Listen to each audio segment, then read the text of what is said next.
Hello दोस्तों। आज हम लोग फिर से एक बार बाल विकास एवं शिक्षण विधि का पार्ट 2 पढ़ेंगे। इसमें टोटल 10 बहुत ही इम्पॉर्टेंट क्वेश्चन डिस्कस करेंगे जो परीक्षा में सबसे ज़्यादा पूछे जाते हैं। हम लोग वीडियो को डिटेल एनालिसिस करेंगे, मतलब उनके ऑप्शंस पर भी हम लोग एक बार कुछ एक्स्ट्रा फैक्ट्स भी देखेंगे। सो without any delay let's begin. लेकिन अगर अभी तक आपने चैनल को सब्सक्राइब नहीं किया तो चैनल को सब्सक्राइब कर लें, वीडियो को दोस्तों के साथ शेयर कीजिए। So without any delay let's begin with our first question. लेकिन चैनल को सब्सक्राइब, शेयर और वीडियो को लाइक जरूर कीजिएगा। पहला क्वेश्चन है, कह रहे हैं कि किसने बहुविमात्मक प्रज्ञा का प्रत्यय दिया है। मतलब हमें यहाँ पे बताना है कि किसने मल्टीपल इंटेलिजेंस का कॉन्सेप्ट दिया हुआ है। तो देखिए, मल्टीपल इंटेलिजेंस का कॉन्सेप्ट जो दिया था वो दिया था गार्डनर ने। अब हम इसको कैसे याद रख सकते हैं। देखिए, जो यहाँ पे गार्डनर है इनके नाम पे ही जुड़ा हुआ है गार्डन, और गार्डन में हमें पता है वेरियस टाइप्स ऑफ फ्लावर्स होते हैं, मतलब कई तरीके से फ्लावर होते हैं, कई तरीके के फ्लावर होते हैं। तो यहाँ पे हम ये कह सकते हैं कि बहुविमात्मक, बहु मतलब बहुत सारे, तो बहुत सारे फूल कहाँ होते हैं, गार्डन में होते हैं। और गार्डन को जो देखभाल करता है वो कौन करता है, गार्डनर करता है। तो इसका मतलब ये हुआ कि जो मल्टीपल इंटेलिजेंस का कॉन्सेप्ट है वो दिया था गार्डनर ने। टोटल इन्होंने 8 कॉन्सेप्ट्स दिए थे। कितने कॉन्सेप्ट दिए थे, 8 कॉन्सेप्ट दिए थे। ठीक है, और कब दिए थे, तो ये दिए थे 1983 में इस कॉन्सेप्ट को दिया था। इनका पूरा नाम था हार्वर्ड गार्डनर। चलिए नेक्स्ट क्वेश्चन पे बढ़ते हैं। कह रहे हैं कि कक्षा में छात्रों को प्रश्न पूछने के लिए, अब बात खुद ही आप समझिए। देखिए, अगर मान लीजिए आप क्लास में जाते हैं और आपसे कोई स्टूडेंट क्वेश्चन करता है, आप उसको डांट करके बिठा देते हो तो you are not a good teacher. यानी हमें क्या करना चाहिए, हमें प्रेरित करना चाहिए, इनकरेज करना चाहिए, ताकि वो और क्वेश्चंस पूछ सके और उसका नॉलेज बढ़ सके। तो सही ऑप्शन होगा ऑप्शन नंबर बी। ठीक है, शुड बी इनकरेज्ड, हमें उन्हें प्रेरित करना चाहिए। अगला क्वेश्चन है कि बच्चे की वृद्धि मुख्यतः संबंधित है। इसका मतलब growth of a child is mainly related to. देखिए, जब भी हम बात ग्रोथ की करते हैं तो ग्रोथ यहाँ पे 2 टाइप से हम लोग ग्रोथ को मेंशन कर सकते हैं। पहला होता है फिजिकल और दूसरा होता है मेंटल। जब कोई भी स्टूडेंट या कोई भी पर्सन दोनों तरीके से ग्रोथ करता है तो हम बोलते हैं कि उसकी ग्रोथ हो रही है ना। तो शारीरिक विकास से, सामाजिक विकास से, भावनात्मक विकास से या नैतिक विकास से। तो यहाँ पे बच्चे की जो ग्रोथ है, अब देखिए यहाँ पे मेंटल तो ऑप्शन है नहीं, इमोशनल दिया हुआ है, तो यहाँ पे हम लोग किसको टिक करेंगे, फिजिकल डेवलपमेंट को। बाकी ग्रोथ जो होता है वो फिजिकल और मेंटल यानी शारीरिक और मानसिक दोनों होते हैं। तो चूंकि यहाँ मानसिक नहीं दिया हुआ है तो हम लोग शारीरिक ऑप्शन यानी फिजिकल डेवलपमेंट के साथ जाएंगे। अगला क्वेश्चन है, मानव विकास प्रारंभ होता है, तो ये बहुत ही इंपॉर्टेंट है। ये कब से प्रारंभ होता है, गर्भावस्था काल से। गर्भावस्था काल से ही मानव का विकास शुरू हो जाता है। ये हम लोग लास्ट वीडियो में भी पढ़ चुके हैं। नेक्स्ट क्वेश्चन है, द कंडीशंस ऑफ लर्निंग पुस्तक के लेखक हैं। देखिए, ये आप इसको वेरी इंपॉर्टेंट क्वेश्चन मार्क कीजिएगा कि कंडीशंस ऑफ लर्निंग किस राइटर की बुक है। तो देखिए, सबसे पहला है E.L. Thorndike, B.F. Skinner, R.M. गेने and E.V. Pavlov, I.P. Pavlov. तो यहाँ पे हमारा सही ऑप्शन होगा R.M. गेने। R.M. गेने ने the conditions of learning book लिखी थी। अब बात करें जो E.L. थॉर्नडाइक हैं, उन्होंने कौन सी बुक लिखी थी, तो उन्होंने बुक लिखी थी animal intelligence the psychology of arithmetic. ठीक है, द साइकोलॉजी ऑफ अर्थमेटिक। ठीक है, या अर्थमेटिक, सॉरी यहाँ पे अर्थमेटिक होगा। ठीक है, अर्थमेटिक ये लिखी थी E.L. थॉर्नडाइक ने। अब बात करते हैं B.F. स्किनर की, तो इन्होंने लिखा था द सिलेक्शन ऑफ बिहेवियर। जो स्किनर हैं उन्होंने लिखा था the selection of behaviour, the selection of behaviour.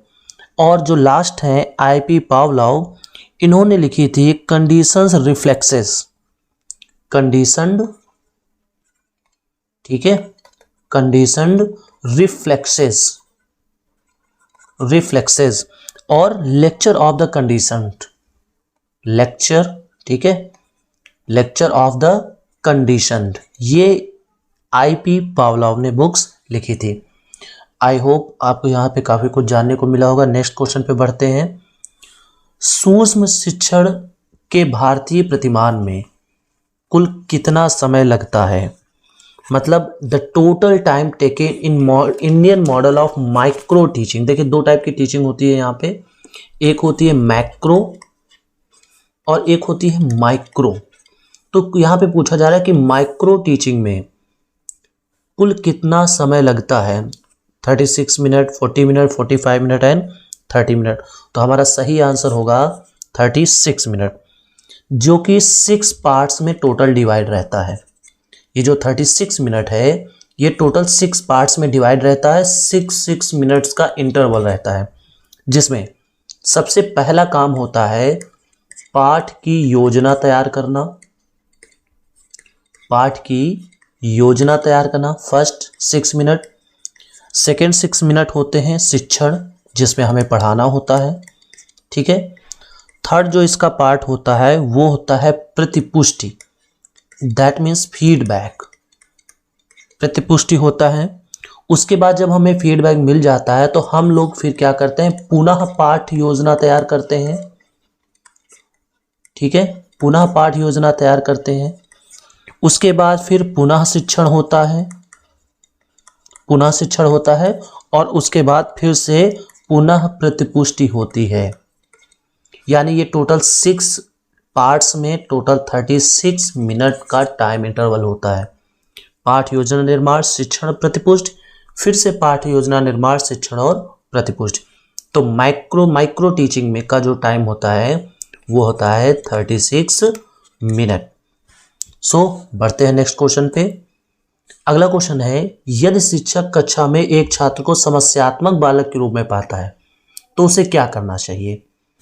बच्चे को दंड देना चाहिए, ठीक है, या फिर बच्चे को नजरअंदाज कर देना चाहिए, बच्चे को परामर्श देना चाहिए, तत्काल घर वापस भेज देना चाहिए। तो देखिए ध्यान से समझिए, पूरी साइकोलॉजी में, यानी ये जो चाइल्ड डेवलपमेंट है, चाइल्ड डेवलपमेंट जो है उसमें आप किसी भी चाइल्ड के अगेंस्ट, चाहे वो जितना भी बुरा हो, उसके अगेंस्ट आप कुछ भी आंसर नहीं दे सकते। वो पढ़ने में उसको आता है या नहीं आता है, वो शैतानियाँ करता है, लेकिन फिर भी आप उसके अगेंस्ट में कोई भी आंसर नहीं दे सकते। ये आपको मेन बात दिमाग में रखनी है। तो पहला ऑप्शन क्या है? बच्चे को दंड देना चाहिए, बिल्कुल नहीं है, सवाल ही नहीं उठता। इग्नोर द चाइल्ड, अब बताइए अगर चाइल्ड को इग्नोर कर देंगे तो उसका विकास कैसे होगा? ये भी नहीं हो सकता। तत्काल वापस घर भेज देना चाहिए, बताइए अगर घर भेज देंगे तो भी दिक्कत है, उसका डेवलपमेंट रुक जाएगा। तो हमें क्या करना चाहिए? हमें यहाँ पे बच्चे को परामर्श देना चाहिए, ठीक है, बच्चे को परामर्श देना चाहिए, मतलब उसे समझाना चाहिए कि वो अपने समस्या को कम कर सके। तो हमारा यहाँ सही आंसर होगा बच्चे को परामर्श देना चाहिए, ठीक है। बढ़ते हैं नेक्स्ट क्वेश्चन पे। अगला इसमें क्वेश्चन है कि सीखने का पठार सीखने की प्रक्रिया के मुख्य अभिलक्षण है जो उस स्थिति को प्रकट करते हैं जिसमें सीखने की प्रक्रिया में कोई उन्नति नहीं होती। यह कथन किसका है? गेट्स एंड अदर्स का, हॉलिंगवर्थ का, रॉस का और स्किनर का, ठीक है। ये भी इंपॉर्टेंट क्वेश्चन है, लेकिन समझिए ध्यान से। यहाँ पे कह रहे हैं कि सीखने का पठार सीखने की एक प्रक्रिया के मुख्य अभिलक्षण है। अभिलक्षण मीन्स कैरेक्टरिस्टिक्स, जो उस स्थिति को प्रकट करते हैं जिसमें सीखने की प्रक्रिया में कोई उन्नति नहीं होती। ये किसका कथन है? तो ये कथन है रॉस का। किसका कथन है? रॉस का कथन है कि सीखने का पठार सीखने की वो प्रक्रिया का विलक्षण है जिसमें कोई भी उन्नति नहीं होती है।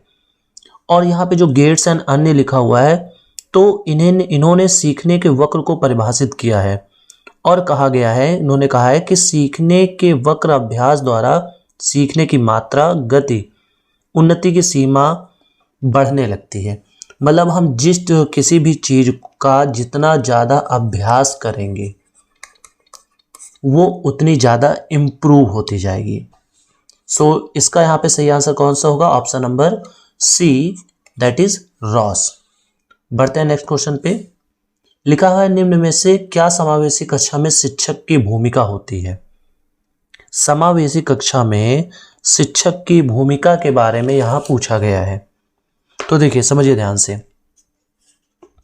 यहां पे कहा क्या गया है? बच्चे की आवश्यकता के अनुरूप बैठने की पर्याप्त व्यवस्था होनी चाहिए। बिल्कुल सही है।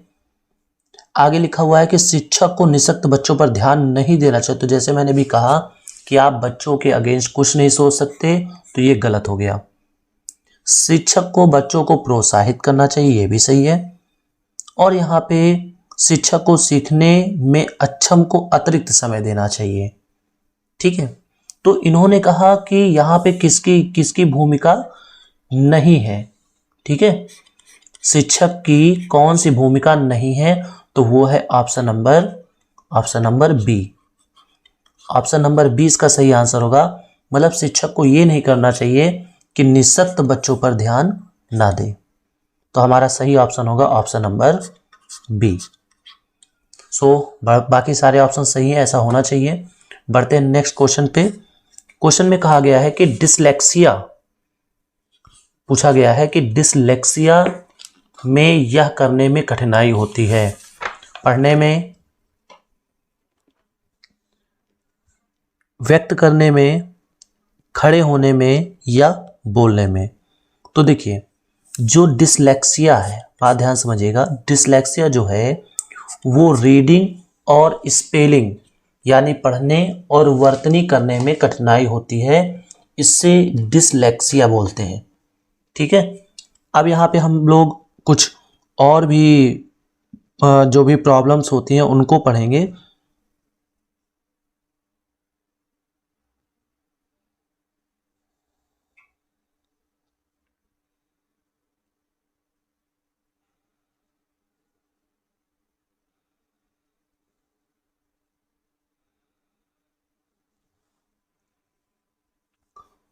तो ऐसे ही एक होता है, ध्यान समझिएगा, ऐसे ही होता है डिसग्राफिया।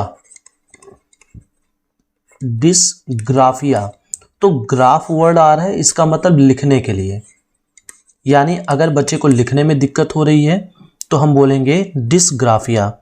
डिसलेक्सिया ये हम लोग पढ़ ही चुके हैं। एक है डिसकैल्कुलिया। ठीक है, डिसकैल्कुलिया।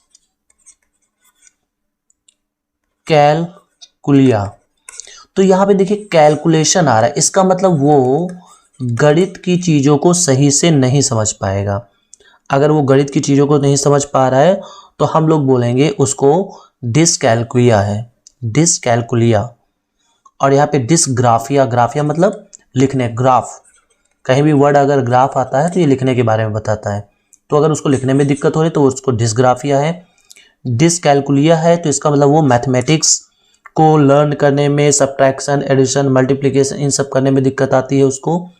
अगर उसको डिस्नोमिया है, ठीक है, तो अगर उसको डिस्नोमिया है तो इसका मतलब ये हुआ कि वो मौखिक भाषा के लिए उपयुक्त शब्दों को याद करने में असमर्थ है। मतलब वो शब्दों को याद नहीं कर पा रहा है, उसकी जो स्मृति है वो धीरे धीरे क्या हो रही है, उसको बाकी काम करने में बहुत कठिनाई का सामना करना पड़ रहा है उसकी स्मृति की वजह से।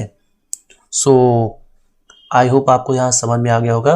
तो डिसलेक्सिया ये एक बहुत ही इंपॉर्टेंट क्वेश्चन है और इसका मतलब होता है रीडिंग और स्पेलिंग में दिक्कत होना उसको। Thanks for watching this video थोड़ा सा भी हेल्पफुल लगा हो तो प्लीज़ दोस्तों के साथ शेयर कीजिए, चैनल को सब्सक्राइब कीजिए और यूपी टेट के लिए तैयार रहिए। Subscribe the channel, share and like this video. मिलते हैं नेक्स्ट वीडियो पर।